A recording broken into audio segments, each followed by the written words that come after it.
Okay, I'm very excited to be here. இங்கே நான் இருப்பதிலே அதிக பரவசம் அடைகிறேன்.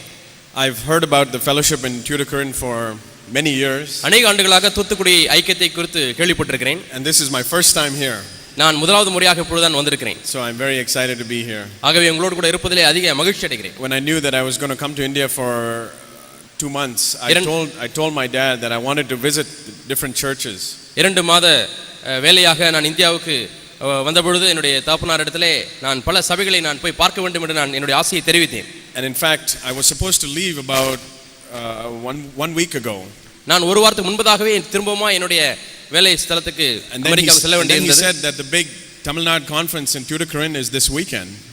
தமிழ்நாட்டில் நடக்கக்கூடிய பெரிய கான்ஃபரன்ஸ் இந்த வாரத்திலே தான் நடக்க போகிறது என்று சொன்னார்கள். So I had to extend it one more trip so I could be here.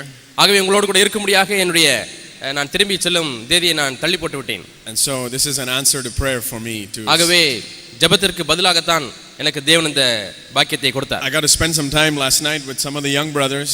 நான் சில வாலிப சகோதரர்களோடு கூட நேரத்தை செலவு செய்தேன். And that was a encouragement for me. அது எனக்கு அதிக உற்சாகத்தை கொடுத்தது.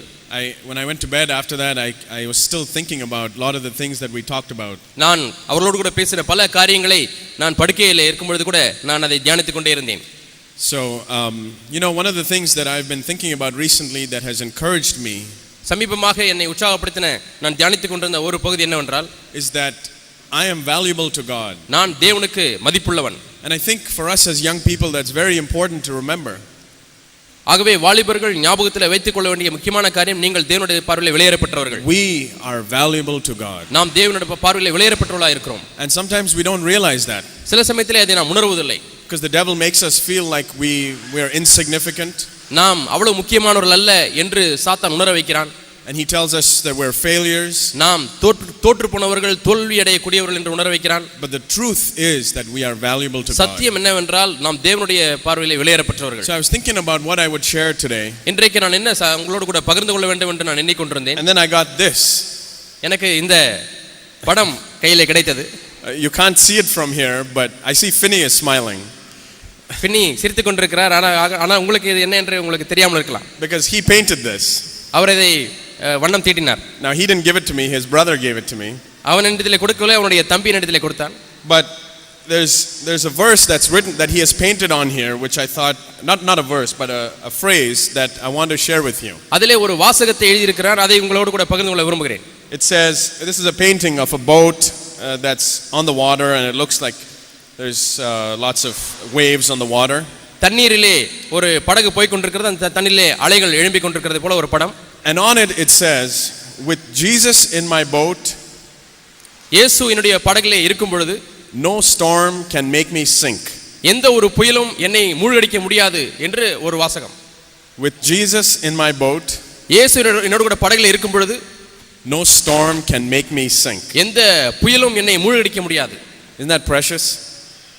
So after this meeting, I want you to remember that phrase. ஆகவே இந்த கூட்டம் முடிந்த பிறகும் கூட இந்த வாசகத்தை நீங்கள் நினைவில் வைத்துக் கொள்ள வேண்டும் என்று நான் விரும்புகிறேன்.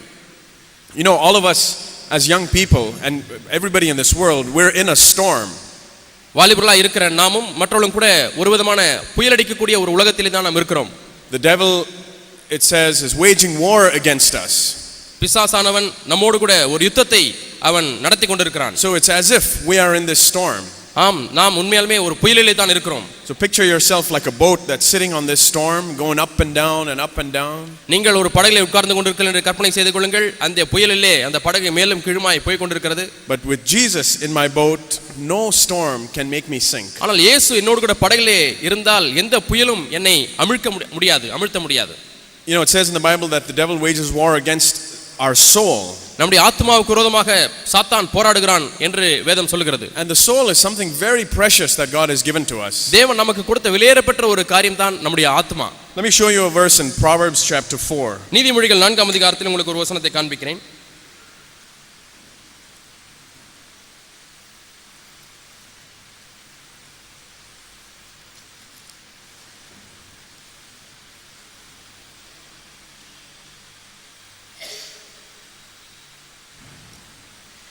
Beginning in verse 20. Proverbs chapter 4 verse 20. நீதிமொழிகள் 4ஆம் அதிகாரம் 20ஆம் வசனம். My son, give attention to my words, incline your ear to my sayings. என் மகனே என் வார்த்தைகளுக்கு கவனி, என் வசனங்களுக்கு உன் செவியை Sai. Now remember, this is Solomon writing to his young son.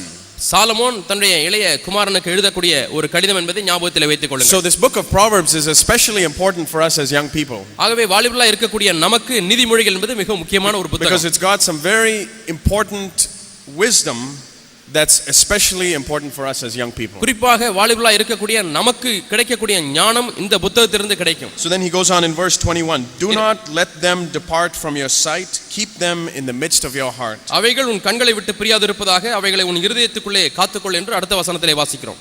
For they, that is these words, are life to those who find them and health to all their whole body. அவைகளை கண்டுபிடிக்கிறவர்களுக்கு அவைகள் ஜீவனும் அவர்கள் உடலுக்கெல்லாம் ஆரோக்கியமுமாம். So it's like he's saying there that if you pay attention to these words of wisdom, even your body will be healthy. இந்த ஞானத்தின் வார்த்தைகளுக்கு நீங்கள் செவி கொடுக்கும் பொழுது உங்கள் சரீரத்திலே ஒரு ஆரோக்கியம் வரும். But then he says the verse 23, which is what I wanted to get to. நான் உங்களுக்கு சொல்ல வேண்டிய வசனம் இந்த 23ஆம் வசனம். Watch over your heart with all diligence. எல்லா காவலோடும் உன் இருதயத்தை காத்துக்கொள். For from it flow the springs of life. அதனிடத்தினின்று ஜீவ ஊற்று புறப்படும். Watch over your heart with diligence. எல்லா காவலோடும் உண்மையோடும் உள்ளத்தை காத்துக்கொள்ள வேண்டும் என்று வாசிக்கிறோம். That is that precious thing that God has given us, the heart or the soul. தேவன் நமக்கு கொடுத்த மிகவும் விலையேறப்பட்ட காரியம் என்னவென்றால் நம்முடைய ஆத்மா அல்லது நம்முடைய இருதயம். And what Solomon is saying here is guard that diligently, more than you would protect a lot of money. பணம் அதிகமாக இருந்தால் அதை எப்படி பாதுகாப்பீர்களோ அதை காட்டிலும் அதிக சிரத்தையோடு கூட உண்மையோடு கூட அதை காத்துக்கொள்ள வேண்டும் இருதயத்தை. Money may be useful for some things. பணம் சில காரியங்களுக்கு பயன்படும். But it says here that from your heart all the springs of life come forth. அந்த உள்ளத்திலிருந்து எல்லா விதமான ஜீவ ஊற்றுகளும் புறப்படும் என்று இந்த வசனத்திலே வாசிக்கிறோம். Which means if our heart is bad or our soul is bad, நம்முடைய ஆத்மாவோ நம்முடைய இருதயமோ கெட்டதா இருந்தால், then everything else about our life will be bad. It doesn't matter how much money we have. எவ்வளவு பணம் இருந்தாலும் நம்முடைய வாழ்க்கையிலிருந்து புறப்படுகிற எல்லா காரியங்களுமே கெட்டதாய் மாறிவிடும். So God has given us this precious thing called a soul or a ஆகவே heart. இந்த வெளியேறப்பெற்றதான இருதயம் அல்லது ஆத்மா என்பதை தேவன் நமக்கு கொடுத்திருக்கிறார். And he wants us to guard that with diligence. அதை நாம் எல்லா காவலோடும் உண்மையோடும் காத்துக்கொள்ள வேண்டும் என்று விரும்புகிறார். Turn with me to another verse in 1 Peter chapter 2. 1 பேதுரு 2ஆம் அதிகாரத்தில் இன்னொரு வசனத்தை உங்களுக்கு காண்பிக்க விரும்புகிறேன். You know, it's important for us to realize that God has given us this precious thing called the heart or the soul. இருதயம் அல்லது ஆன்மா என்பதை விலையேறப்பெற்றதாய் தேவன் நமக்கு கொடுத்திருக்கிறார் என்பதை நாம் உணர்ந்து கொள்ள வேண்டும். Because the devil knows that it's precious. பிசாசுக்கு தெரியும் அது விலையேறப்பெற்றது என்று. And especially for us as young people, he wants to get at our soul. குறிப்பாக வாலிபர்களாய் இருக்கிற நம்மை அந்த எப்படியாவது அந்த இருதயத்தை எடுத்துக்கொள்ள வேண்டும் என்று சாத்தான் முயற்சிக்கிறான். Look at what it says here in 1 Peter chapter 2, 1 பேதுரு 2ஆம் அதிகாரத்திலே verse 11. 11ஆம் வசனம். Beloved, I urge you as aliens and strangers to abstain from fleshly lusts which wage war against the soul. பிரியமானவர்களே, அந்நியர்களும் பரதேசிகளுமாய் இருக்கிற நீங்கள் ஆத்மாவுக்கு விரோதமாய் போர் செய்கிற மாம்ச இச்சைகளை விட்டு விலகி என்று வாசிக்கிறோம். So it says here that our lusts, and that's instigated by the devil, are waging war against that soul.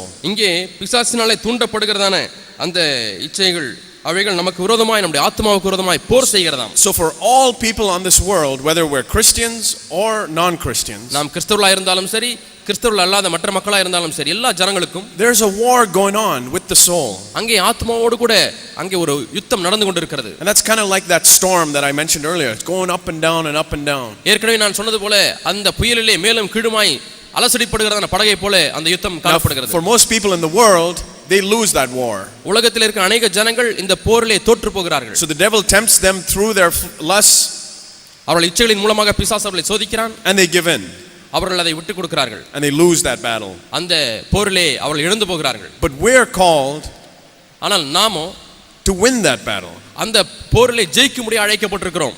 So the devil is constantly waging war against our soul. ஆகவே நம்முடைய ஆத்மாவுக்கு விரோதமாக பிசாசு தொடர்ந்து போராடி கொண்டே இருக்கிறான், ஒரு போர் செய்து கொண்டே இருக்கிறான். What are some of the ways that he wages this war against the soul? அந்த ஆன்மாவுக்கு விரோதமாக அவன் போர் செய்கிற பல விதங்கள் எப்படி இருக்கிறது? Think about the things that the world values. இந்த உலகம் எந்தெந்த காரியங்களை மதிக்கிறது என்று எண்ணி பாருங்க. Maybe they value attraction to the opposite sex. எதிர்ப்பாளரோடு கூட நான் மிகவும் கவர்ச்சிகரமாக இருக்க வேண்டும் என்பதை அதிகமாக மதிக்கிறது. They value money. பணத்தை மதிக்கிறது. They value popularity. பிரபலமாக வேண்டும், புகழ் பெற வேண்டும் என்று. And those are all things that we as young people face temptations in. நான் வாலிபலா இருக்கிற நாம் எல்லாரும் இந்த பகுதிகளிலே தான் அதிகமாக சோதிக்கப்படுகிறோம். So when we hear in the church that it's important to come to victory in these areas, இந்த பகுதிகளிலே நாம் வெற்றியை பெற வேண்டும் என்று சபையிலே கேட்கும் பொழுது, it's not just a light thing. அது ஏதோ எளிதான ஒரு காரியம் அல்ல. Because what's really going on is a battle. ஏன்னா உண்மையாலுமே உள்ள ஒரு போர் நடந்து கொண்டிருக்கிறது. The devil is trying to grab our soul. நம்முடைய ஆத்துமா எப்படியாவது பிடித்துக் கொள்ள வேண்டும் என்று சொல்லி பிசாசு முயற்சிக்கிறான். And at the same time the Holy Spirit is trying to say, no, I want your soul. இல்லை இல்லை, உன்னுடைய ஆத்துமா எனக்கு வேண்டும் என்று ஆவியானவர் சொல்லுகிறார். And so the thing is about this world is that with all those attractions, இந்த உலகத்திலே உள்ள எல்லா கவர்ச்சிகளையும் நாம் பார்க்கும் பொழுது, they end in disappointment. அவைகள் எல்லாம் ஏமாற்றத்திலே தான் முடிவடைகிறது. So it looks attractive from in the beginning. ஆரம்பத்திலே பார்ப்பதற்கு கவர்ச்சிகரமாய் தோன்றுகிறது. But after you yield to that attraction, ஆனால் அந்த கவர்ச்சிகளுக்கு உங்களை நீங்கள் விட்டு கொடுக்கும் பொழுது, in the end it's only going to end in disappointment. அது முடிவிலே ஏமாற்றத்திலே தான் வந்து முடியும். Let me show you another verse in 1 John chapter 2. இன்னொரு வசனத்தை உங்களுக்கு காண்பிக்கிறேன். 1 யோவான் 2ஆம் அதிகாரம். The reason that these attractions of the world only end in disappointment, ஏன் இந்த உலகத்தினுடைய எல்லா கவர்ச்சிகளும் முடிவிலே ஏமாற்றத்திலே முடிவடைகிறது என்று பார்க்கும் பொழுது, is because it says here that they are passing away. அவைகள் எல்லாம் கடந்து போகிறது என்று இந்த வசனத்திலே வாசிக்கிறோம். 1 John chapter 2 verse 15. 1 யோவான் 2ஆம் அதிகாரம் 15ஆம் வசனம். Do not love the world, இந்த உலகத்திலே அன்பு கூராதிருங்கள், nor the things of the world. உலகத்தில் உள்ளவைகளிலும் அன்பு கூராதிருங்கள். If anyone loves the world, the love of the Father is not in him. ஒருவன் உலகத்திலே அன்பு கூர்ந்தால் அவனிடத்திலே பிதாவின் அன்பில்லை. For all that is in the world, இந்த உலகத்திலே இருக்கிற காரியங்கள் என்னென்ன? the lust of the flesh, மாம்சத்தின் இச்சை, the lust of the eyes, கண்களின் இச்சை, and the boastful pride of life, ஜீவனத்தின் பெருமை, is not from the Father but is from the world. இவைகள் எல்லாம் பிதாவினாலே உண்டானவைகள் அல்ல, உலகத்தினாலே உண்டானவைகள். And then it goes on to say in verse 17, the world is passing away, உலகம் அது நிலைப்பதில்லை, அது கடந்து போகிறது. and also its lusts. உலகமும் அது நிச்சயம் ஒழிந்து போகிறது. So all of these things that you see in the world, attraction to sex, money, popularity, that's going to pass away. பாலியல் உறவிலே இருக்கக்கூடியதான ஈர்ப்பு, பணம், இந்த பிரபலமாகுதல், இந்த உச்சைகள் எல்லாம் கடந்து போகிறது, ஒழிந்து போகிறது. It's a temporary thrill. இவைகள் எல்லாம் தற்காலிகமான காரியங்கள். And if we understand that through that temporary thrill the devil is trying to grab our soul which lasts for eternity, இந்த தற்காலிகமான காரியங்களை வைத்து சாத்தான் நம்மை சோதித்து நித்தியமாக நாம் ஒன்றை இழந்து போக வேண்டும் என்று பிசாசு முயற்சிக்கிறான். then we realize that it's not just a simple thing anymore. இதை நாம் விளங்கிக் கொண்டால் இது எளிதான காரியம் இல்லை என்பதை நாம் அறிந்து கொள்ள முடியும். It says here in the last part of verse 17, the one who does the will of God abides forever. தேவனுடைய சித்தத்தின்படி செய்கிறவனோ என்றென்றைக்கும் நிலைத்திருப்பான் என்று 17ஆம் வசனத்திலே கடைசியில் all of these things, they'll last for a moment, and even if they last for a long time, it's still a very short time. ஆகவே இந்த உலகத்தின் காரியங்கள் எல்லாம் மிகவும் கொஞ்ச நாட்கள் தான் இருக்க போகிறது. அதிக நாட்கள் என்று நினைத்தாலும் கூட அதுவும் தற்காலிகமானது தான். You know, even the most enjoyable pleasure on this earth maybe will last for a few minutes. இந்த உலகத்திலே காணப்படுகிற மிகவும் சந்தோஷமா இருக்கக்கூடிய காரியம் கூட அது ஒரு சில நிமிடங்களுக்கு தான். Think about people who drink alcohol or smoke cigarettes or do drugs for pleasure. சிற்றின்பத்திற்காக குடிக்கிறார்கள், புகைப்பிடிக்கிறார்கள் அல்லது போதைப் பொருட்களை உட்கொள்கிறார்கள். அவளை எண்ணி பாருங்கள். For a few minutes they get pleasure.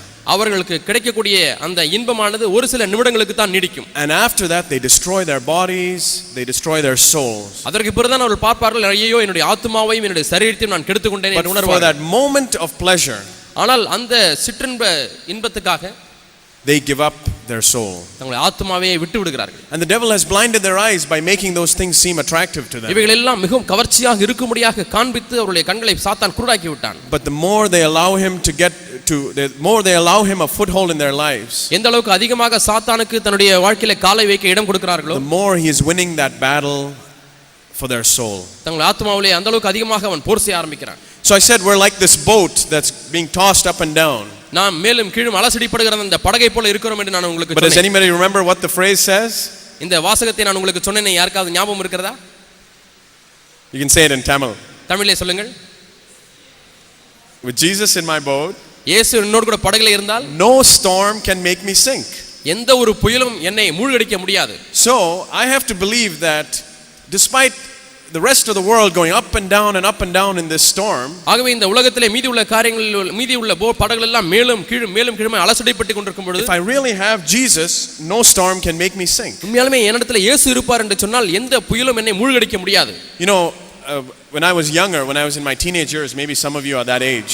நான் என்னுடைய வாலிப பருவத்திலே 18 வயது 17 வயதுக்குள்ளாக இருக்கும் பொழுது உங்களிலே அநேகர் அப்படிப்பட்ட வயதில் இருக்கிறீர்கள். I was a very emotional person. நான் மிகவும் உணர்ச்சி வசப்படக்கூடிய ஒரு மனிதனாக இருந்தேன். And I think sometimes I'm still like that.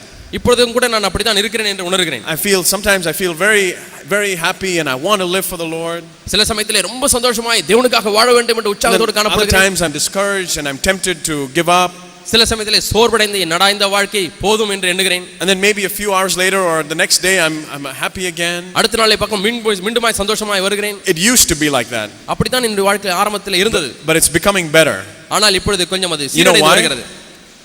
You know why? ஏன் என்று தெரியுமா? With Jesus in my boat, no storm can make me sink. என்னோடு கூட இயேசு படகிலே இருக்கும் பொழுது எந்த புயலும் என்னை மூழ்கடிக்க முடியாது. So maybe you think these are Finney's words. இவையெல்லாம் பின்னுடைய வார்த்தைகள் என்று எண்ணலாம். Let me show you where the Bible says the same thing. அதே காரியத்தை வேதம் என்ன சொல்கிறது என்று நாம் பார்ப்போம். Turn with me to Hebrews chapter 6. எபிரேயர் 6 ஆம் அதிகாரம்.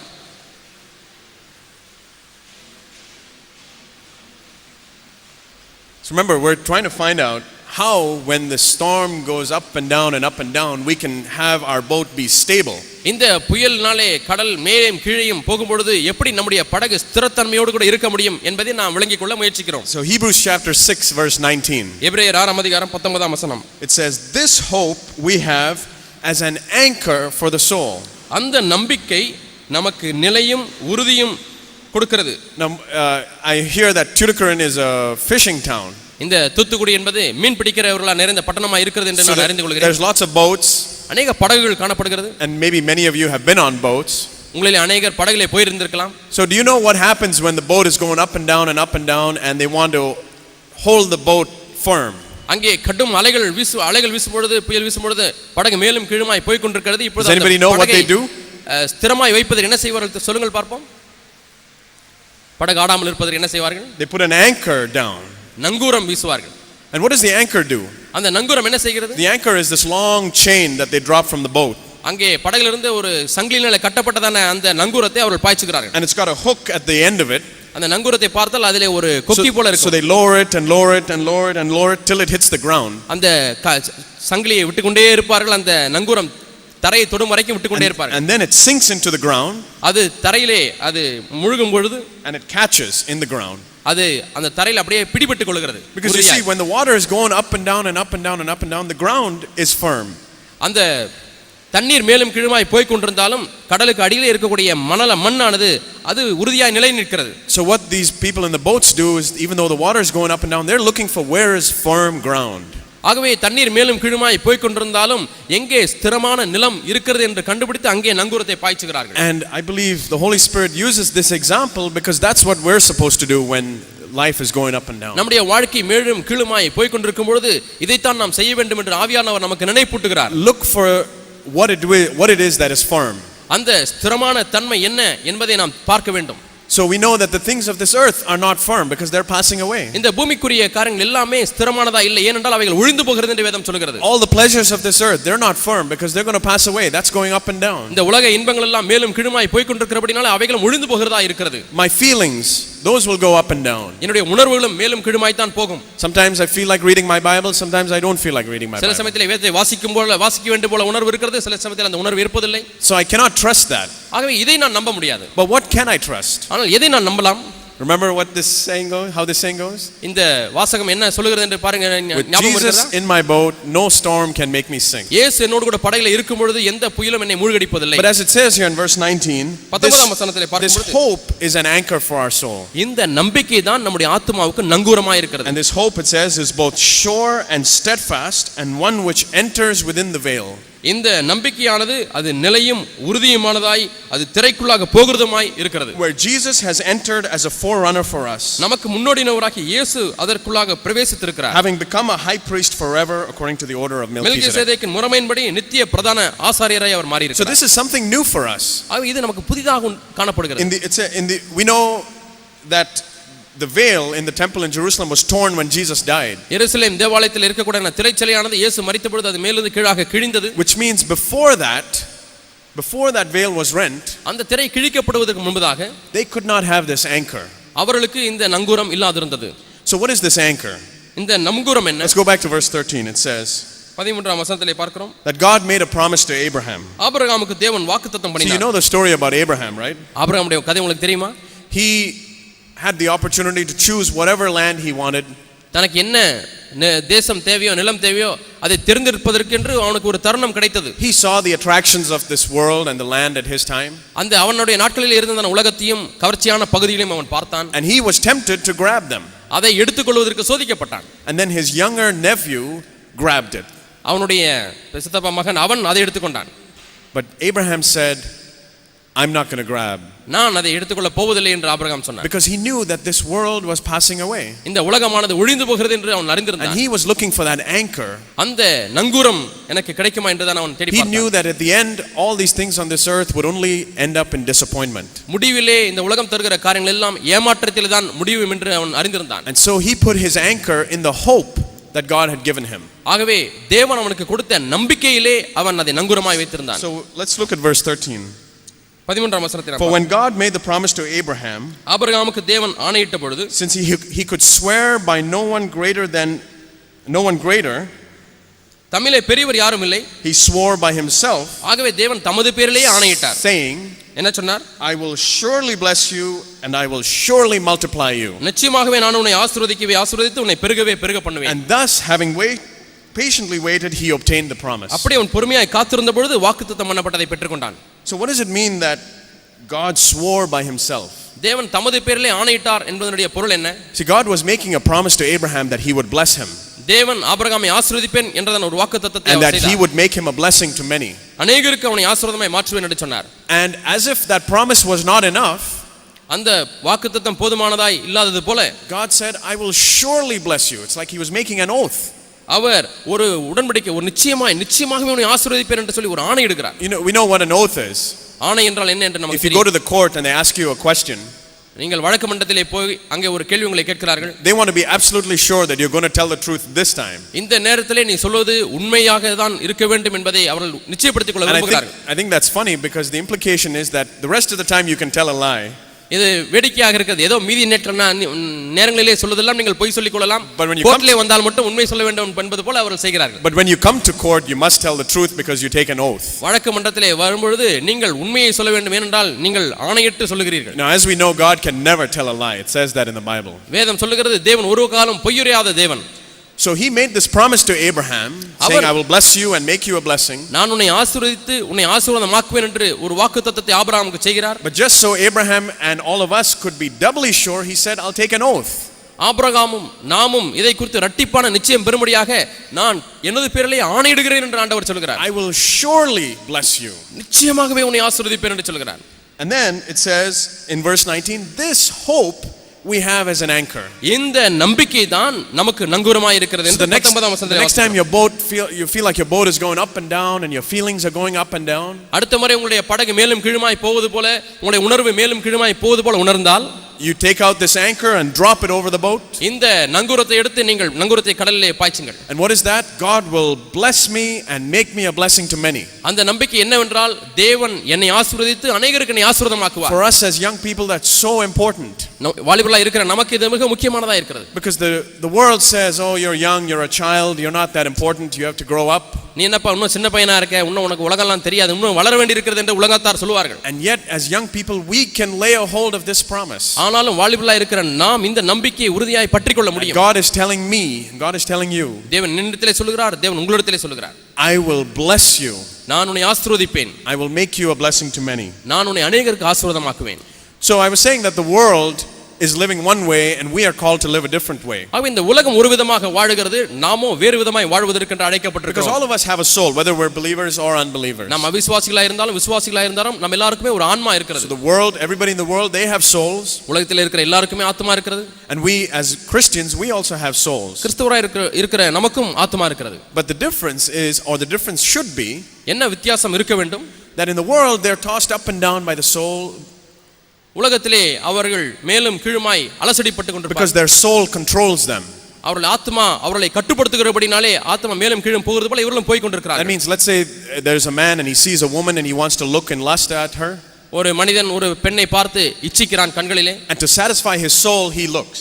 அவன் தன்னுடைய ஆத்மாவை திருப்திப்படும்படியாக இச்சையோடு கூட பார்க்கிறான். Or there's some other situation where he or she is tempted to seek the popularity in their college. அல்லது பல நேரங்களிலே கல்லூரியிலே நான் நல்ல பெயர் பெற்றவனா இருக்க வேண்டும் என்று They சோதிக்கப்படுகிறார்கள். want to be popular among their friends. தங்களுடைய நண்பர்கள் மத்தியிலே நான் பெரியவனா இருக்க வேண்டும் என்று And விரும்புகிறார்கள். so they compromise. ஆகவே பல விஷயங்களில் ஒத்துப்போகிறார்கள். They're controlled by their soul. அவர்கள் தங்கள் ஆத்மாவினாலே கட்டுப்படுத்தப்படுகிறார்கள். Because they say, oh, it'll feel nice if everybody likes me. எல்லாரையும் எனக்கு பிடித்தால் நான் நன்றாக உணர்கிறேன் என்று சொல்கிறார்கள். So the entire world is living that way, controlled by their soul. இந்த முழு உலகமும் தன்னுடைய ஆத்மாவினாலே தான் கட்டுப்படுத்தப்படும்படியாக வாழ்ந்து கொண்டிருக்கிறது. But Jesus Christ came to show us a different way to live. ஆனால் இயேசுவோ வேறு ஒரு வழியை நமக்கு காண்பிக்கும்படியாக வந்தார். Turn to this verse in 1 Corinthians 15. 1 கொரிந்தியர் 15ஆம் அதிகாரத்துக்கு நாம் திருப்புவோம்.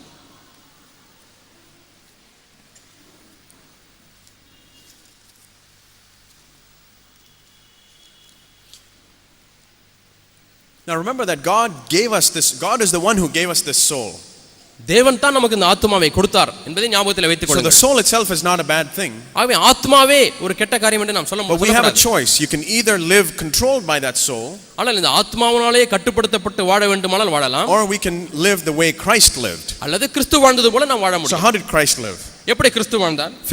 1 Corinthians 15 verse 45. 1 கொரிந்தியர் 15ஆம் அதிகாரம் 45ஆம் வசனம். It says, so also it is written, அந்தபடியே the first man Adam முந்தின மனுஷனாகிய ஆதாம் became a living soul. ஜீவ ஆத்மாவானான் என்று எழுதியிருக்கிறது. That means he lived for his soul. அவன் தன்னுடைய ஆத்மாவுக்காகவே வாழ்ந்தான் என்று வாசிக்கிறோம். And in the entire race of Adam, that is all the people on the earth, அந்த ஆதாமனுடைய முழு வர்க்கமும், அதாவது இந்த உலகத்திலே வாழுகிற அத்தனை மக்களும், they are living souls. அவர்கள் எல்லாரும் ஜீவ ஆத்மாக்களாக தான் வாழ்ந்து கொண்டிருக்கிறார்கள். They're alive. அவர்கள் உயிரோடு You இருக்கிறார்கள். can see them walking, you can see them talking. அவர்கள் நடக்கிறார்கள், அவர்கள் பேசுகிறதை நாம் பார்க்கிறோம். But the only thing that's alive is their soul. ஆனால் அவர்களுடைய வாழ்க்கையிலே உயிரோடு இருப்பது அவங்க ஆத்மா But மட்டும்தான். look at how Christ lived. ஆனால் கிறிஸ்து எப்படி It வாழ்ந்தார்? says the last Adam, பிந்தின ஆதாம், that is Christ, Kristu, became a life-giving spirit. அவர் உயிர்ப்பிக்கிற ஆவியானார் என்று வாசிக்கிறோம். So the difference between the soul and the spirit, ஆகவே ஆத்மாவுக்கும் ஆவிக்கும் உள்ள வித்தியாசம் என்னவென்றால், one is just living ஒன்று உயிரோடு இருக்கிறது, and the other is life-giving. இன்னொன்று அது உயிரை கொடுக்கிறதா இருக்கிறது. We heard yesterday how Jesus Christ was the light on this earth when he was in the world. இயேசு இந்த பூமியிலே இருக்கும் பொழுது, இந்த உலகத்திலே இருக்கும் பொழுது எப்படி ஒளியாய் இருந்தார் என்று நாம் But now கேட்டோம். we are the light of the world. இப்பொழுது நாம் தான் இந்த உலகத்துக்கு ஒளியாய் இருக்கிறோம். Which means we are called to be this life-giving spirit. நாம் இந்த உயிர்ப்பிக்கிற ஆவியா இருக்கும்படியாய் நாம் So the அழைக்கப்பட்டிருக்கிறோம். rest of the world is just living by their soul. உலகத்தில் உள்ள மீதி மக்கள் எல்லாரும் தங்களுடைய ஆத்மாவினாலே தான் வாழ்ந்து கொண்டிருக்கிறார்கள். Think of all your classmates in college, or the people in your work, or the people in your school. உங்களுடைய பள்ளியிலே, கல்லூரியிலே, உங்களுடைய அலுவலகத்திலே இருக்கக்கூடிய மற்ற மக்கள் எல்லாரும் They're just living for themselves. அவர்கள் தங்களுக்காக தான் வாழ்ந்து கொண்டிருக்கிறார்கள். They don't care about God. அவர்கள் தேவனை பற்றி கவலைப்படுவதில்லை. They probably don't even care about their parents. தங்களுடைய பெற்றோரை குறித்து கூட They கவலைப்படுவதில்லை. don't care about their friends or their family. தங்களுடைய நண்பர்களை பற்றியோ குடும்ப உறவினர்களை பற்றி கவலைப்படுவதில்லை. They're just looking what will make them feel good. தங்களை நன்றாக வைக்கக்கூடிய காரியம் என்ன என்பதை மட்டுமே பற்றி கவலைப்படுகிறார்கள். That is a living soul. அதுதான் ஜீவ ஆத்மா. They're alive, அவர்கள் உயிரோடு இருக்கிறார்கள். but they're just doing whatever they feel like doing. ஆனால் என்னவெல்லாம் செய்ய வேண்டும் என்று உணர்கிறார்களோ அதை தான் செய்கிறார்கள். But we as Christians are called to be life-giving spirits. ஆனால் கிறிஸ்துவாய் இருக்கிற நாம் உயிர்ப்பிக்கிற ஆவியாய் இருக்கும்படி We're called to be அழைக்கப்பட்டிருக்கிறோம். the light of this world. இந்த உலகத்தின் ஒளியாய் இருக்கும்படி அழைக்கப்பட்டிருக்கிறோம். You see, a light doesn't gain anything by being a light. ஒரு விளக்கு அது விளக்கா இருப்பதனாலே அது எதையும் ஆதாயப்படுத்திக் Its கொள்வதில்லை. only purpose is to be a light to the room. அதனுடைய நோக்கமே இந்த அறையிலே வெளிச்சத்தை கொடுக்க வேண்டும் And என்பதுதான். maybe sometimes you feel like on this earth by living the Christian life you don't gain anything. இந்த உலகத்திலே கிறிஸ்தவ வாழ்க்கை வாழ்வதனால எனக்கு என்ன ஆதாயம் கிடைக்கிறது என்று ஒருவேளை எண்ணலாம். But the reality is in eternity we do gain. ஆனால் உண்மை என்னவென்றால் நித்தியத்திலே பார்க்கும்போது தான் தெரியும் நாம் எவ்வளவு ஆதாயங்களை But பெற்றிருக்கிறோம். while we're on this earth we're called to give light, to give life. இந்த உலகத்திலே நாம் வாழும் வரை மற்றவர்களுக்கு ஒளியை கொடுக்கும்படியாக, மற்றவர்களுக்கு ஜீவனை கொடுக்கும்படியாக அழைக்கப்பட்டிருக்கிறோம். And you know, some people on this earth think that the life of Jesus, some atheists, ஒரு நாஸ்திகன் என்று இருக்கிற என்று வைத்துக் கொள்வோம், அவர் என்ன நினைக்கிறார்கள்? they think that the life of Jesus was the biggest failure.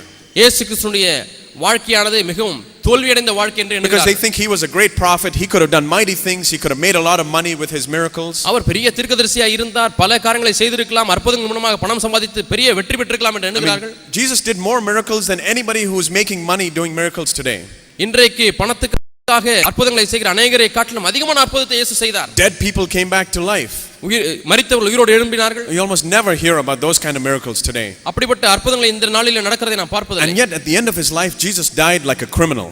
ஆனாலும் அவருடைய வாழ்வின் முடிவிலே ஒரு குற்றவாளியைப் போல அவர் மரித்தார். So from an earthly standpoint the rest of the world thinks oh his life was a waste. ஆகவே பூமிக்குரிய கண்ணோட்டத்திலே பார்க்கும் பொழுது இயேசுவுடைய வாழ்க்கையே வீணாய் போயிற்று என்று தான் சொல்கிறார்கள். He could have become so famous. அவர் எவ்வளவு பிரபலமாய் மாறி இருந்திருக்கலாமே. And the Jews at his time they wanted him to liberate them from the Romans. அவர் வாழ்ந்த நாட்களில் உள்ள யூதர்கள் எப்படியாவது எங்களை ரோம அரசிலிருந்து எங்களை விடுதலை கொடுக்க மாட்டார் என்று எண்ணினார்கள். When he died even his own disciples thought oh it's all a waste. அவர் மரித்த பிறகு தன்னுடைய சொந்த சிஷ்யர்களே எல்லாம் வீணாய் போயிற்று என்று துக்கப்பட்டார்கள். And yet here we are almost 2000 years later. 2000 ஆண்டுகள் கழித்து இப்பொழுது நாம் இருக்கிறோம். And whose name do we take? Whose name do we take? நாம் யாருடைய பெயர் எடுத்துக்கொள்கிறோம்? We are called Christians. நாம் கிறிஸ்தவர்கள் என்று அழைக்கப்படுகிறோம். The name of Christ. நாம் கிறிஸ்துவினுடைய பெயர் எடுத்துக்கிறோம். So think about how Christ lived as a life-giving spirit. ஆகவே இயேசு எப்படி வாழ்ந்தார் என்று பாருங்கள். அவர் உயிர்ப்பிக்கிற ஆவியாய் இருந்தார். He lived his entire life not controlled by his soul. அவர் தன்னுடைய முழு வாழ்க்கையும் தன்னுடைய ஆத்மாவினாலே கட்டுப்படுத்தப்பட்டு வாழவில்லை. How many of you believe that Jesus was once 5 years old? இயேசு 5 வயதிலே இருந்தார் என்று எத்தனை பேர் Do you believe that? விசுவாசிக்கிறீர்களா? No. Jesus was only 30 years old, right? இயேசு 30 வயதிலே தான் வாழ்ந்து கொண்டிருந்தாரா எப்பொழுதுமே? No, he was 5 years old also. Our 5 வயதாயும் our And then later on he was 10 years old. அதற்கு பிறகு 10 வயதுள்ளவர் And then he was 15 years old. 15 வயதுள்ளவராய் இருந்தார். 20 years old. 20 வயதாய் இருந்தார். We don't read much about it in the Bible. இதை குறித்து அதிகமாக நாம் வேதத்திலே வாசிப்பதில்லை. But we know that he was tempted in all things like we are tempted. ஆனால் நாம் இன்றைக்கு சோதிக்கப்படுகிறது போலவே எல்லா விதத்திலேயும் அவரும் சோதிக்கப்பட்டார். Whatever age you are. ஆகவே உங்களுக்கு என்ன வயது இருந்தாலும் And whatever your temptation. உனக்கு என்ன சோதனை இருந்தாலும் சரி. You know that Jesus was also tempted to be just a living soul. இயேசுவும் ஜீவ ஆத்மாக மட்டுமாக இருக்கும்படியாகவும் சோதிக்கப்பட்டார். And yet in every situation he made a choice to be a life giving spirit. ஆனால் ஒவ்வொரு சூழ்நிலையிலேயும் நான் உயிர் கொடுக்கிற ஜீவன் கொடுக்கிற ஆவியா இருக்க வேண்டும் என்கிற தீர்மானத்தை அவர் செய்தார். And when it says that Jesus is my example, இயேசு என்னுடைய மாதிரி என்று நான் சொன்னால் that's how he is my example. இப்படித்தான் அவர் என்னுடைய மாதிரியா இருக்கிறார். So when I face a situation in my work or in my school, என்னுடைய வேலை செய்கிற இடத்திலேயோ அல்லது பள்ளியிலேயோ நான் சோதிக்கப்படும் பொழுது, and I'm tempted to just live for myself, எனக்காகவே வாழும்படியாக சோதிக்கப்படுகிறேன், I have a choice. எனக்கு அங்கே ஒரு தேர்வு செய்யக்கூடிய ஒரு காரியம் இருக்கிறது. I could either follow Adam and the rest of the world, நான் ஆதாமையும் மீதி உள்ள உலகத்தாரையும் பின்பற்றுவதற்கு ஒரு தருணம் இருக்கிறது. And even if I do become famous and rich, நான் பிரபலமாகி புகழ் பெற்றவனாய் பணக்காரனாய் மாறினாலும் கூட, when I die it's all over. நான் மரிக்கும் பொழுது அதோடு கூட எல்லாம் முடிந்து விடுகிறது. Or I could live like Christ lived. அல்லது இன்னொரு காரியத்தை நீங்கள் தேர்வு செய்யலாம். கிறிஸ்து வாழ்ந்தது போல நீங்கள் வாழலாம். To be a life giving spirit, மற்றவர்களை உயிர்ப்பிக்க ஆவி, to live for God, தேவனுக்கென்று வாழ்வது, to do his will, அவருடைய சித்தத்தை செய்வது. And only by doing that can I give life to other people. இதை செய்வதனால் மட்டுமே நான் மற்றவர்களுக்கு உயிர் கொடுக்க முடியும் அல்லது உயிர்ப்பிக்க முடியும். Christ will be in me and his life will spread to other people. கிறிஸ்து எனக்குள்ளாக இருந்து அவருடைய ஜீவனானது மற்றவர்களுக்கு பரவும். We read yesterday that his life is the light of men. அவருடைய ஜீவனே மனுஷருக்கு ஒளியா இருந்தது என்று. So that's what it means to be a light in this world. ஆகவே இந்த உலகத்திலே ஒளியா இருப்பது என்பது இதுதான் அதனுடைய பொருள். So what does it mean to be anchored? Let's think about it practically. நங்கூரம் என்றால் என்ன என்று நடைமுறையிலே நாம் சற்று சிந்தித்து பார்ப்போம். Remember what we read in 1 Peter chapter 2, right? 1 பேதுரு 2ஆம் அதிகாரத்திலே வாசித்தது உங்களுக்கு ஞாபகம் இருக்கிறதா? That verse we read at the beginning, it says that our fleshly lusts are waging war against the soul. நம்முடைய மாம்ச இச்சைகள் ஆத்மாவுக்கு விரோதமாக போர் செய்கிறது என்று 1 பேதுரு 2:11 வாசித்தோம். So how do we wage this war against the soul? இப்பொழுது இந்த ஆத்மாவுக்கு விரோதமாக எப்படி அது போர் செய்கிறது? It says in the first part of that verse, அந்த வசனத்தின் முன் Beloved, I urge you as aliens and strangers. பிரியமானவர்களே, அந்நியர்களும் பரதேசிகளும் போல நீங்கள். So what does it mean to be an alien and a stranger? அந்நியன் பரதேசி என்றால் என்ன அர்த்தம்? You know, if I go visit another country, let's say I go to Sri Lanka. நான் இலங்கைக்கு போகிறேன் என்று வைத்துக் கொள்வோம். And I live there for a while. நான் அங்கே கொஞ்ச நாட்கள் வாழுகிறேன். At the back of my mind I'll still be thinking about home. என்னுடைய மனதின் பின்னணியிலே எப்படா என் வீட்டுக்கு போவேன் என்று வீட்டை பற்றி தான் சிந்தித்துக் கொண்டிருப்பேன். Because I'm a foreigner in that land. ஏனென்றால் இலங்கையிலே நான் ஒரு அந்நிய தேசத்தானாய் இருக்கிறேன். My homeland is back in India. என்னுடைய சொந்த தேசமானது India. So no matter where I go in the world, I'm still thinking about home. ஆகவே இந்த உலகத்தில் எந்த பகுதிக்கு சென்றாலும் என்னுடைய மனதின் பின்னணியிலே என்னுடைய சொந்த நாட்டை பற்றி எண்ணிக்கொண்டிருக்கிறேன். So in an earthly sense, I'm an alien or a stranger in that foreign land. பூமிக்கு விதத்தில் சொல்லப்போனால் நான் அந்த தேசத்திலே ஒரு அந்நியனாய் பரதேசியாய் தான் இருக்கிறேன். So then what does it mean to live as an alien or a stranger on this earth? இந்த பூமியிலே அந்நியனும் பரதேசியுமாய் வாழ்வது என்றால் என்ன அர்த்தம்? That means my home is actually in heaven. என்னுடைய குடியிருப்பு பரலோகத்திலே இருக்கிறது. You know that maybe you thought your life came into existence only when you were born. நீங்கள் பிறந்த பொழுது தான் இந்த உலகத்திலே நீங்கள் வந்தீர்கள் என்று நீங்கள் எண்ணிக்கொண்டிருக்கலாம். But it says in Ephesians that God thought about us when he made the world, even before we were born. நாம் பிறப்பதற்கு முன்பதாகவே உலகத்தோற்றுக்கு முன்பதாகவே தேவன் நம்மை தெரிந்து கொண்டார் என்று எபேசியரிலே வாசிக்கிறோம். Which means way back then he thought about us and he brought us into being. எவ்வளோ நாட்களுக்கு முன்பதாகவே அவர் நம்மை குறித்து எண்ணிக்கொண்டிருந்தார், நம்மை குறித்து அவர் சிந்தையிலே வைத்திருந்தார். And then physically we only came to this earth whenever we were born. சரீரப்பிரகாரமாக நாம் பிறக்கும் பொழுது தான் இந்த பூமிக்கு நாம் வந்தோம். So our home is really in heaven because that's where we are born, especially if we are Christians. உண்மையாலே நாம் விசேஷித்த விதமாய் கிறிஸ்தவர்களாய் இருக்கும் பொழுது நம்முடைய உண்மையான வீடு என்பது அங்கேதான், பரலோகத்திலே தான். So while we're on this land, we're just visiting. நாம் இந்த பூமியிலே ஒரு பார்வையாளராக தான் வந்திருக்கிறோம். We're foreigners, we're strangers on this earth. இந்த பூமியிலே நாம் அந்நியர்களாய் பரதேசிகளாய் இருக்கிறோம். So just like if we were living in another land, we'd be thinking about home. We'll be what they call homesick. நாம் வேறு ஒரு நாட்டிலே போய் வாழும் பொழுது நமக்கெல்லாம் வீட்டை பற்றிய நினைவு வந்து விடுகிறது, ஏக்கம் வந்து விடுகிறது, ஹோம்சிக் என்று சொல்வார்கள். What Peter is saying here, live on this earth as if you're homesick for heaven. நீங்கள் அந்த பூமியிலே எப்படி வாழ வேண்டும் என்று பேதுரு சொல்கிறார் என்று சொன்னால், இந்த பூமியிலே வாழும் பொழுது பரலோகத்தை பற்றி எண்ணிக்கொண்டு அந்த ஏக்கத்தோடு கூட வாழ்ந்து கொண்டிருக்க வேண்டும். Our attitude should be, oh, I can't wait to go back home. ஐயோ, நான் இன்னும் காத்திருக்க முடியாது, என்னுடைய வீட்டுக்கு நான் போக வேண்டும் என்ற ஒரு சிந்தையோடு கூட வாழ வேண்டும். That's what it means to live as a stranger.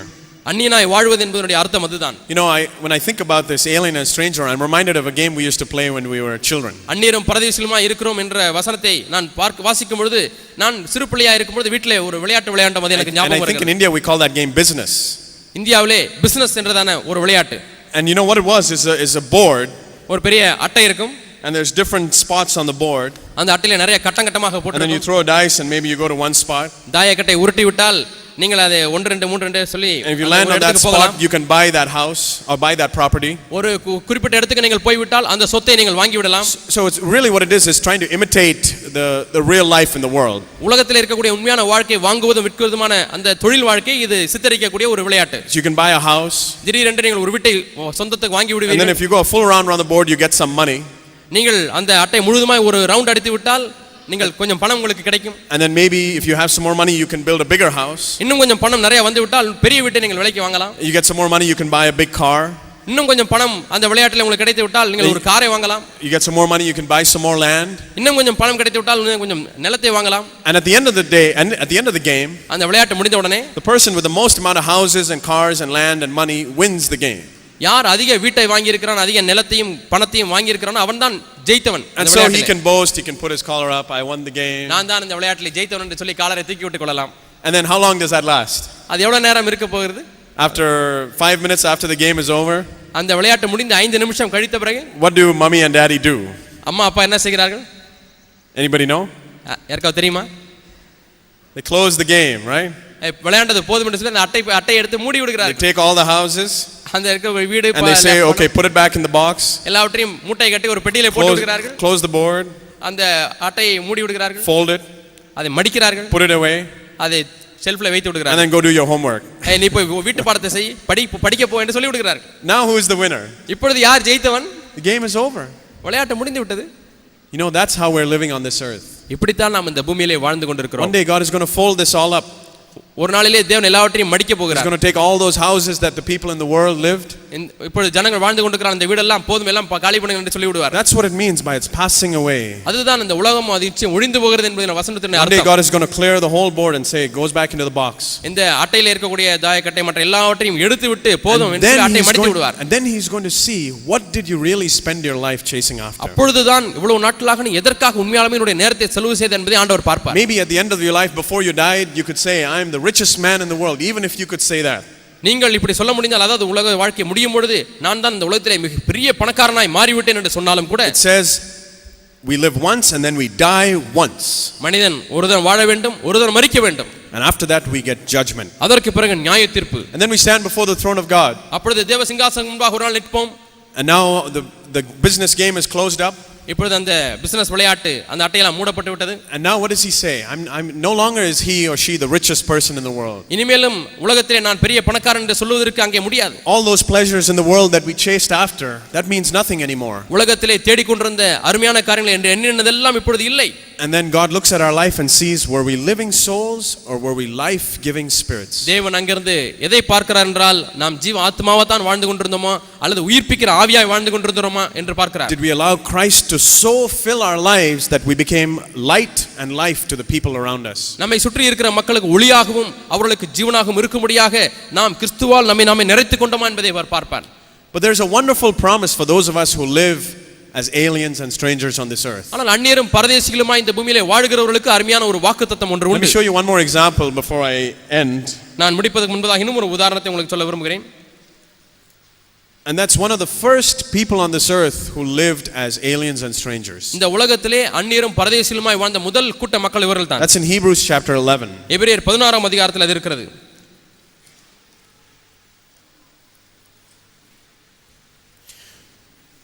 You know that God's plan for the people of Israel was that they would have 12 tribes and that they would be, that's how the people of Israel would be organized. தேவனுடைய திட்டம் இஸ்ரவேல் ஜனங்களை குறித்து எப்படி இருந்தது என்று சொன்னால் அவர்கள் 12 கோத்திரத்தாய் இந்த பூமியிலே பல இடங்களில் அவர்கள் வாழ்வார்கள் என்று தேவன் தீர்மானித்திருந்தார். And that was to be the beginning of the nation of Israel. அதுதான் இஸ்ரவேல் தேசத்தினுடைய ஆரம்பம். The tribes of Israel.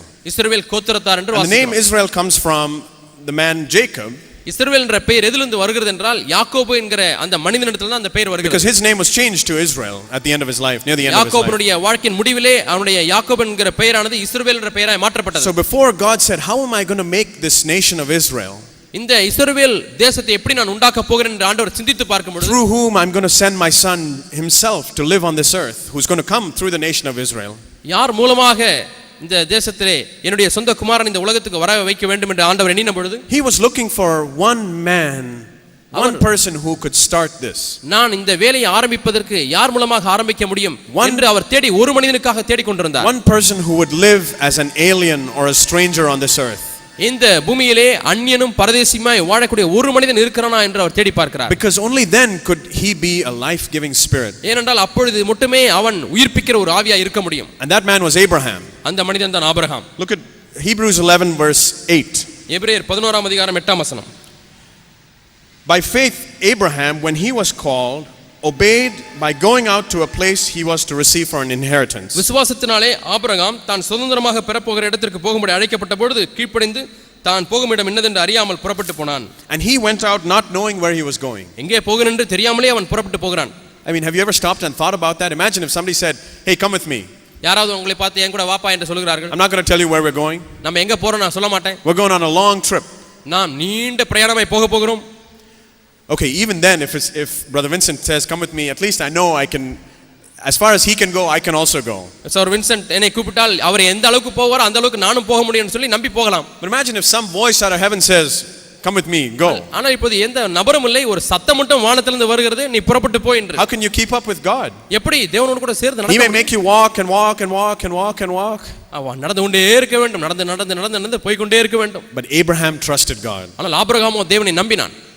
In verse 9 it says, by faith he lived as an alien in the land of promise. விசுவாசத்தினாலே அவன் வாக்குத்தத்தம் பண்ணப்பட்ட தேசத்திலே பரதேசியை போல சஞ்சரித்தான்.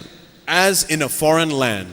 ஒரு அந்நிய தேசத்திலே வாழ்வது போல. That's the same thing we heard about in 1 Peter, right? இதைத்தான் 1 பேதுருவிலே வாசித்தோம் அல்லவா? So in other words, Abraham lived on this earth knowing that this is just a business game. Abraham இந்த பூமியிலே இது ஒரு பிசினஸ் விளையாட்டை போல தான் இருக்கிறது என்ற உணர்வோடு கூட இந்த உலகத்திலே அவன் வாழ்ந்தான். He realized that the things on this earth are useful. இந்த பூமியிலே இருக்கக்கூடிய உலகத்திலே இருக்கக்கூடிய காரியங்கள் எல்லாம் பயனுள்ளதுதான் என்று உணர்ந்தான். But they cannot be my master. ஆனால் அவைகள் என்னுடைய எஜமானாய் இருக்க முடியாது என்று உணர்ந்தான். Because he knew that his home was in heaven. தன்னுடைய வீடு பரலோகத்திலே இருக்கிறது என்பதை அறிந்திருந்தான். And then it says in verse 9, he dwelt in tents with Isaac and Jacob, fellow heirs of the same promise. அவன் தந்த அதே வாக்குத்தத்தத்துக்கு உடன் சுதந்திரராய் இருக்கிற மக்களோடு கூட அவன் கூடாரங்களிலே வாழ்ந்தான் என்று அடுத்த வசனத்திலே வாசிக்கிறோம். For he was looking for the city which has foundations, whose architect and builder is God. தேவன் தாமே கட்டி உண்டாக்கின அஸ்திபாரங்களுள்ள நகரத்துக்காக அவன் காத்திருந்தான். He was looking for those things which would never pass away. ஒரு காலம் ஒழிந்து போகாத காரியத்துக்காக அவன் காத்திருந்தான். It said that those who do the will of God will abide forever. தேவ சித்தத்தின்படி செய்கிறவன் என்றென்றைக்கும் நிலைத்திருப்பான் என்று வேதத்தில் வாசிக்கிறோம். He was வாசிக்கிறோம். looking to do the will of God because he knew that would never pass away. அது ஒரு காலம் ஒழிந்து போகாது என்று அவன் அறிந்திருந்தபடினாலே தேவ சித்தத்தையே செய்யும்படியாக காத்திருந்தான். And look at verse 16. 16ஆம் வசனத்தை பாருங்கள். It says, that's Abraham and Isaac and Jacob, they desired a better country, that is a heavenly one. அதிலும் மேன்மையான பரமதேசத்தை விரும்பினார்கள். அதாவது ஆபிரகாம், ஈசாக்கு, யாக்கோபு என்பவர்கள். So they saw this country called earth, this big country called earth. இந்த பெரிய நாடாகிய பூமியை அவர்கள் பார்த்தார்கள், உலகத்தை பார்த்தார்கள். And they realized this is not our home. இது நம்முடைய வீடு அல்ல என்று சொன்னார்கள். They were looking for the better country in heaven. அவர்கள் பரலோகத்திலே உள்ள மேன்மையான தேசத்தை அவர்கள் And then look at this last part of verse 16. Therefore 16ஆம் வசனம் கடைசி பகுதியிலே பாருங்கள். God is not ashamed to be called their God. தேவன் அவருடைய தேவன் என்னப்பட வெட்கப்படுகிறதில்லை என்று வாசிக்கிறோம். I take that as a beautiful promise of comfort. அது எனக்கு ஆறுதலை கொடுக்கக்கூடிய அருமையான ஒரு வாக்குத்தத்தமாக இதை எடுத்துக்கொள்கிறேன். That if I live in this way, not after my soul and my feelings, என்னுடைய உணர்வுப்படியோ என்னுடைய ஆத்மாவின்படியோ இந்த உலகத்தில் நான் வாழாமல், I seek to be a life-giving spirit, ஜீவனை கொடுக்கிற உயிர்ப்பிக்கிற ஒரு ஆவியாய் நான் வாழ விரும்பும் பொழுது, God will not be ashamed to be called my God. என்னுடைய பெயரை சொல்லி என்னுடைய தேவன் என்று அழைக்கப்படுவதற்கு தேவன் வெட்கப்படுவதில்லை. We know many different names for God. தேவனுக்கு பல பெயர்கள் இருக்கிறது. Many names we give him when we praise him. நாம் அவரை துதிக்கும் பொழுது பல பெயர்களை சொல்லி துதிக்கிறோம். But there's one name which recently has brought comfort to my heart. சமீபத்திலே ஒரு பெயர் என்னுடைய உள்ளத்திலே பெரிய ஆறுதலை கொண்டு வந்தது. And that's the name that God called himself. அந்த பெயரை வைத்து தான் தேவன் தம்மை அழைத்தார். When he spoke to Moses through the bush. மோசேக்கு அந்த முட்செடியின் மூலமா, எரிகிற முட்செடியின் மூலமா பேசும் பொழுது, see, God was preparing Moses to go and lead his people out of slavery. அடிமைத்தனத்திலிருந்து ஜனங்களை விடுதலையாக்கும்படியாக தேவன் மோசேயை ஆயத்தப்படுத்துகிறார். And Moses was wondering, okay, this mighty work, which God is going to do it? இந்த வல்லமையான வேலையை எந்த தேவன் செய்ய போகிறார் என்று ஆச்சரியத்தோடு கூட பார்க்கிறார். Egyptians had all kinds of other gods. ஏனென்றால் அவன் பல தேவர்களுடைய பெயர்கள் எல்லாம் கேள்விப்பட்டிருக்கிறான். So he said, what should I tell these people? Which God is going to do it? எந்த தேவன் இந்த காரியத்தை செய்ய போகிறார் என்று ஜனங்களுக்கு எப்படி சொல்வது என்று அவன் யோசிக்கிறான். God gave himself a name. தேவன் தனக்கு ஒரு பெயரை சொன்னார். The God of Abraham and Isaac and Jacob. ஆபிரகாமின் தேவன், ஈசாக்கின் தேவன், யாக்கோபின் தேவன் என்று அவர் சொன்னார். The God of those who live as aliens and strangers on this earth. இந்த பூமியிலே அந்நியரும் பரதேசிகளுமாய் வாழக்கூடியவருடைய தேவன். That's the God who's going to redeem his people from Israel. இந்த தேவன் தான் அடிமைத்தனத்திலிருந்து ஜனங்களை விடுதலையாக்க போகிறார், சாத்தானிலிருந்து விடுதலையாக்க போகிறார். That's the God who's going to do mighty works in a heathen nation. இந்த தேவன் தான் புறஜாதியாருடைய நாடுகளிலே பலமான காரியங்களை செய்ய போகிறார். The God of those who say, I'm a foreigner on this land. இந்த பூமியிலே நான் ஒரு அந்நியன், ஒரு பரதேசி என்று சொல்லப்படுகிற தேவன். The God of those who don't want to just be living souls. வெறும் ஜீவாத்மாகவே நான் இருக்க விரும்பவில்லை என்று சொல்லுகிறவர்களுடைய தேவன். The God of those who are life-giving spirits. உயிர்ப்பிக்கிற ஆவியாய் இருக்க வேண்டும் என்று சொல்லுகிறவர்களுடைய தேவன். So do we want God to take our name into his name? தேவன் நம்முடைய பெயரை, அவருடைய பெயரை சொல்லும் பொழுது பயன்படுத்த வேண்டும் என்று விரும்புகிறீர்களா? The God of Santhosh, சந்தோஷின் தேவன், and the God of, put your name there, உங்களுடைய பெயரை போட்டு உங்களுடைய தேவன். If we live as aliens and strangers on this earth, இந்த பூமியிலே நாம் அந்நியரும் பரதேசிகளுமாய் நாம் வாழ்ந்தால், that's the promise that we can have. இப்படிப்பட்ட தேவன் தான் நம்ம வணங்குகிறோம். That God is not ashamed to be called my God. இந்த தேவன் என்னுடைய தேவன் என்று சொல்லப்படுவதற்கு அவர் வெட்கப்படுவதில்லை. You know, for us as young people, and for me, I think back, especially when I was in my teenage years, நான் வாலிப பருவத்திலே என்னுடைய 18 வயது வரை இருக்கும் பொழுது நான் எண்ணி பார்க்கிறேன். The devil used to fool me by thinking that, oh, it's just a small sin or it's just a small decision. இது சிறிய பாவம் தானே, இது ஒரு சிறிய தவறான தீர்மானம் தானே என்று சொல்லி சாத்தான் என்னை ஏமாற்ற பார்த்தான். Mommy and daddy ask you, did you do it? அம்மாவும் அப்பாவும் இதை செய்தாய் என்று கேட்கிறார்கள். And you think, I'll get into trouble, so you think of a way to tell a lie. ஆகவே இதை இல்லை என்று சொன்னால் பிரச்சனையிலே மாட்டிக்கொள்வோம், பொய் சொல்வதற்கு ஏதாவது வழி இருக்கிறதா என்று பார்க்கிறோம். It's a small thing. சிறு காரியம் தான். You didn't kill anybody. யாரையும் நான் கொலை செய்யவில்லை. You didn't commit adultery. விபச்சாரம் செய்யவில்லை. You just told a small lie. சிறு பொய் தான். And then you got away with it. You didn't get the punishment. அந்த சிறு பொய்யை சொல்லிவிட்டபடினாலே உங்களுக்கு தண்டனை கிடைக்கவில்லை, எப்படியோ தப்பித்துக் கொண்டீர்கள். You know, I think of an analogy of boats, since this is a fishing town again. இது மீன் பிடிக்கிற நகரமா இருக்கிறபடினாலே படகை எடுத்துக்கொள்ளுங்கள். You know, if the boat is on the open sea, படகு திறந்த ஒரு கடலிலே இருக்கும் பொழுது, and they see far away some place I want to go. நான் தூர காணப்படுகிற ஒரு இடத்துக்கு நான் போக வேண்டும் என்று விரும்புகிறேன். And so I set my ship for that course. ஆகவே அந்த வழியாக போவதற்காக என்னுடைய கப்பலை நான் சரிப்படுத்துகிறேன். And then say after a little while I see something else that's slightly, I just want to see what that is. கொஞ்சம் காலம் கழித்து போய் கொண்டே இருக்கும்போது பக்கத்துல வேறு ஒன்று தெரிகிறது, அது என்ன என்று பார்க்க விரும்புகிறேன். I take my eyes off that goal. நான் போக வேண்டிய ஊரை விட்டு என்னுடைய கண்களை திருப்பிக் கொள்கிறேன். And maybe I shift my course just 1 degree, just slightly my boat's moved. ஆகவே என்னுடைய கப்பல் அல்லது படகு போய் கொண்டிருக்கிற அந்த திசையை ஒரே 1 டிகிரி லைட்டா திருப்புறேன். So instead of going like this, I'm just slightly like this. ஆகவே படகு இப்படி போய் கொண்டிருக்கிற பதிலாக இப்பொழுது நான் You can't even tell that I moved. You can't even tell that I moved. நான் இப்பொழுது திருப்பி விட்டேன் என்று கூட நீங்க சொல்ல முடியாது, அந்த அளவுக்கு கொஞ்சம் 1 டிகிரி தான் திருப்பி இருக்கிறேன். You know what happens after 1 degree? ஒரு டிகிரி அப்படி திரும்பி விட்டால் என்ன நடக்கும் தெரியுமா? miles down the road and I'm way off course. எத்தனையோ மைல்கள் நான் அப்படியே போய் பார்க்கும் பொழுது போக வேண்டிய இடத்திற்கும் நான் இப்பொழுது வந்த தூரத்துக்கும் எத்தனையோ மைல்கள் just by 1 degree. ஒரே ஒரு degree திரும்பினதினாலே. If I don't correct that, அந்த ஒரு டிகிரி சரி செய்யாவிட்டால் I can miss my goal completely. என்னுடைய லக்கை நான் முற்றிலுமா இழந்து விடுவேன். And think, dear young brothers and sisters, God has a goal set for us. வாலிப சகோதரனே வாலிப சகோதரியே உனக்கு முன்னாக தேவன் ஒரு லக்கை நியமித்திருக்கிறார். But the way we reach our goal is through those small choices that we make. அந்த லக்கை நாம் அடைவதற்கு வழி என்ன தெரியுமா? நாம் செய்யக்கூடிய சிறு சிறு தீர்மானங்கள். That time when you were tempted to tell a lie and you didn't tell a lie. பொய் சொல்லும்படியான ஒரு சோதனை வந்தது ஆனால் அங்கே பொய் சொல்லவில்லை. That meant that the devil tempted you to move your course 1 degree but you said no, my eye is fixed on the goal. பிசாசு உங்களுடைய லக்கை ஒரே ஒரு டிகிரி மட்டும் திருப்ப முயற்சித்தான். இல்லை லக்கை நோக்கினால் நான் This world is not my home. I'm just a stranger here. இந்த உலகம் என்னுடைய வீடு அல்ல. நான் இங்கே அந்நியனாய் பரதேசியாய் இருக்கிறேன். Heaven is my home. பரலோகமே என்னுடைய குடியிருப்பு வீடு. See, the devil knows that if he can make us to make these slight changes in course, he can, without our knowing it, he can take us completely off course. நம்முடைய இந்த ஓட்டத்திலே கொஞ்சம் திருப்பி விட்டால் போதும் நாம் நம்முடைய லக்கை இழந்து விடுவோம் என்று பிசாசுக்கு தெரியும். அவே சற்று லேசாக திருப்பி விடுவான். Because he knows that we're valuable to God's kingdom, us young people and children. வாலிபர்களாய் இருக்கிற நாமும் பிள்ளைகளாய் இருக்கிற நாமும் தேவனுடைய ராஜ்யத்திலே விலையேறப்பட்டவர்கள் என்பதை பிசாசு அறிந்திருக்கிறான். So valuable to God. நாம் எவ்வளவோ தேவனுடைய பார்வையில் விலையேறப்பட்டவர்களாய் இருக்கிறோம். God has so much that he wants to do in this land through us. தேவன் எவ்வளவோ இந்த தேசத்திலே நம் மூலமாக செய்ய விரும்புகிறார். Wherever we might be, even if we leave this country, God has a plan that he wants to do in our lives. எங்க இருந்தாலும் சரி ஒருவேளை இந்த நாட்டை விட்டு வேறு நாட்டுக்கு போக வேண்டும் என்றாலும் தேவன் அங்கேயும் கூட உங்களை வைத்து தம்முடைய தீர்மானத்தை நிறைவேற்றுவார். But he can only do it through those who live as aliens and strangers in this land. அந்நியரும் பரதேசியுமாய் இந்த உலகத்திலே வாழ யார் தீர்மானிக்கிறார்களோ அவர் மூலமாக மட்டுமே வந்த வேலையை செய்வார். Because only then can he take our name and say, I'm not ashamed to call myself their God. அப்பொழுது மட்டுமே தேவன் உன்னுடைய பெயரை வைத்து இவனுடைய தேவன் என்று சொல்லுவதற்கு நான் வெட்கப்படவில்லை என்று சொல்வார். So the next time you're drawn by this thing and that thing and tempted by the world or by your feelings, ஆகவே அடுத்த முறை நீங்கள் இந்த காரியத்தினால ஈர்க்கப்படும் பொழுது வேறு காரியத்தில் ஈர்க்கப்படும் பொழுது உணர்வினாலே வாழ remember that சோதிக்கப்படும் பொழுது that small look of lust, அந்த சிறு இச்சையினுடைய பார்வை, that small seeking popularity, அங்கே கொஞ்சம் புகழ் பெறுவதை தேடுவது, that small chasing after money, பணத்தை கொஞ்சம் தேடுவது 1 degree. அது ஒரு டிகிரி தான். And if we don't check it, we can miss our course. அந்த ஒரு டிகிரி நாம் சரி செய்யாவிட்டால் நம்ம லக்கை இழந்து போய் விடுவோம். But the amazing thing is, ஆனால் பெரிய காரியம் என்னவென்றால், what? என்ன பெரிய காரியம்? With Jesus in my boat, என்னுடைய படகிலே இயேசு இருந்தால் no storm can make me sink. எந்த புயலும் என்னை அமிழ்த்த முடியாது. When I start to go off course, if I listen to his voice, he'll correct me and say, no, stay on the course. இயேசுவுடைய சத்தத்தை நான் கேட்கும் பொழுது இல்லை நீ உன்னுடைய ஓட்டத்திலேயே நீ தங்கியிரு என்று ஆண்டவர் சொல்வார். And then one day he will receive me into his kingdom. ஒரு நாளில் அவர் தம்முடைய ராஜ்யத்திலே என்னை அழைத்துக் கொள்வார். And he'll say, well done, good and faithful servant. நல்லது உண்மையும் உத்தமமும் உள்ள ஊழியக்காரனே என்று சொல்வார். To us young people, that's a challenge. வாலிபர்களாய் இருக்கிற நமக்கு இது ஒரு பெரிய சவாலா இருக்கிறது. Do you want to hear those words? இந்த வார்த்தைகளை நீங்கள் கேட்க வேண்டும் என்று விரும்புகிறீர்களா? I do.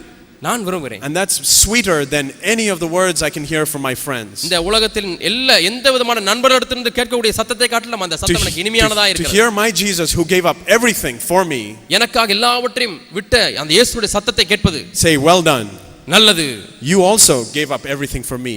நீயும் எனக்காக எல்லாவற்றையும் விட்டாய் மகனே. You were a life-giving spirit. நீயே இந்த உலகத்தில் உயிர்ப்பிக்கிற ஆவியாய் இருந்தாய் மகனே. Amen.